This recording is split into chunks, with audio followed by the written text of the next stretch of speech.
The Journal of Jonathan Harker, May 15th, 1897. I suppose I must have fallen asleep. I hope so, but all that followed was startlingly real.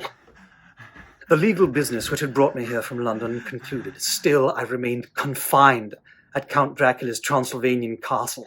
Confined because all doors to the outside are locked to me.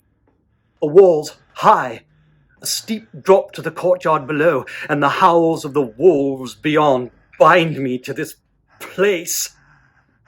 My aged host, elegant and gracious, disappears for hours at a time, joining me at dinner, though never eating. And more than once I have observed him, past sunset, rappel down the side of the castle wall. Yes, head first, like some terrifying nocturnal reptile. But now, an unease assured me I was not alone. The lounge, a room I had secretly assessed, was unchanged since I entered and slept. I could see in the brilliant moonlight, through eyes barely open, my own footsteps on the long accumulation of dust on the carpet there. My God. In the moonlight opposite me were 3 young ladies. I thought I must be dreaming, for though the moonlight was behind them, they threw no shadow on the floor. They came close to me and looked for some time, and then whispered together. The 2 were dark, like the Count, with great, dark, piercing eyes that seemed to be almost red when contrasted with the pale yellow moon. The other was fair, with great, wavy masses of golden hair and eyes like pale sapphires. All 3 had brilliant, white teeth that shone like pearls against the ruby of their voluptuous lips. They whispered together and then laughed.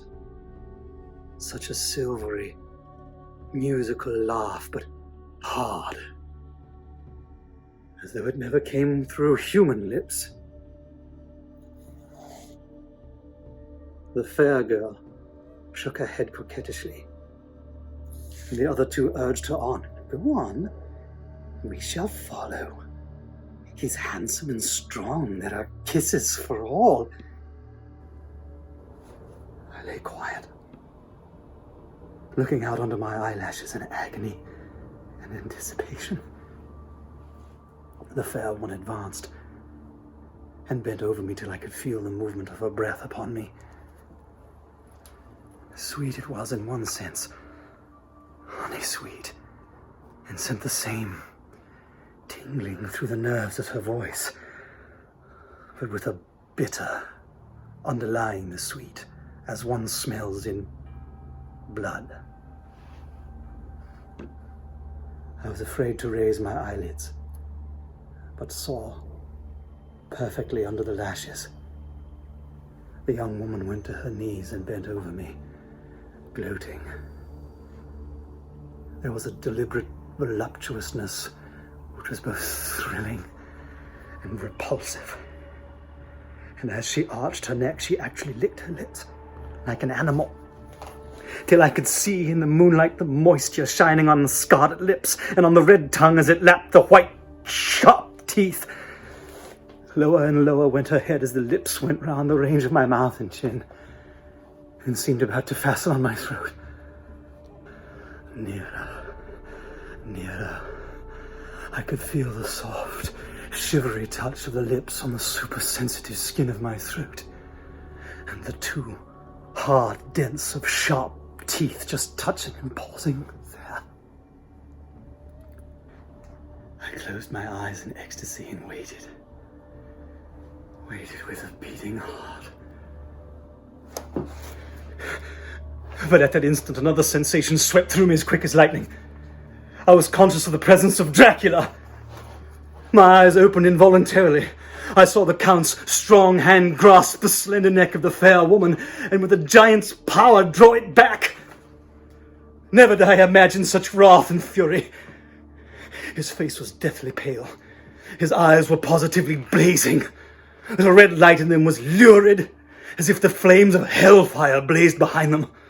With a fierce sweep of his arm, he hurled the woman aside, then motioned to the others, as if he were beating them back. It was the same imperious gesture that I had seen him use to the wolves. In a voice which, though low and almost a whisper, yet seemed to cut through the air, he said, "How dare you touch him, any of you? How dare you cast eyes on him when I had forbidden it? Back, I tell you all, this man belongs to me." The fair lady, with a ribald laugh, turned to him and answered, "You yourself never loved. You never loved." On this the other women joined, and their mirthless, hard, soulless laughter rang through the room. The Count, after looking at my face attentively, turned and replied in a soft whisper, "Yes, I too can love. You yourselves know it from our past. Well, now I promise, when I am done with him, you shall kiss him at your will. Now go. Go." "Are we to have nothing tonight?" said one of them with a low laugh as she pointed to the bag which he had thrown upon the floor. The bag wiggled, and one of the women jumped forward and opened it. There was a gasp and a low wail of a half-smothered infant. The women closed around it, but as I looked in horror, they disappeared, and with them the dreadful bag.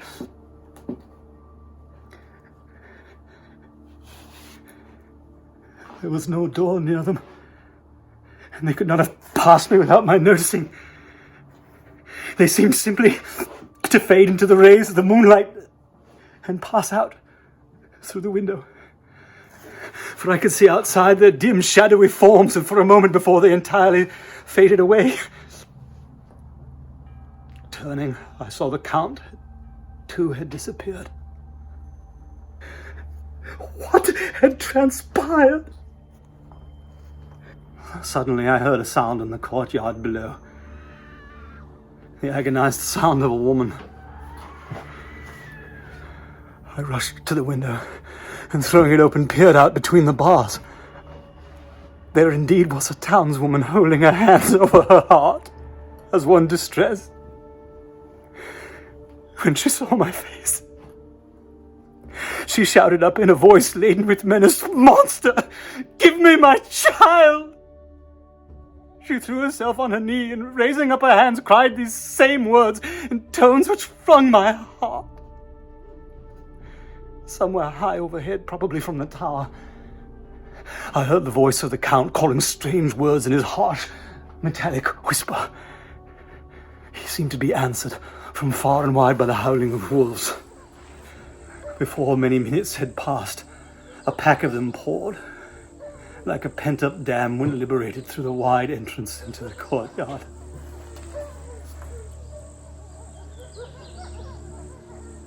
There was no cry from the woman, and the howling of the wolves was but short. Before long, they streamed away, licking their lips. I could not pity her, for I knew what had become of her child, and sensed she was better dead. What shall I do? What can I do? How can I escape this dreadful place of fear and terror? Help me, please, God. Someone help me.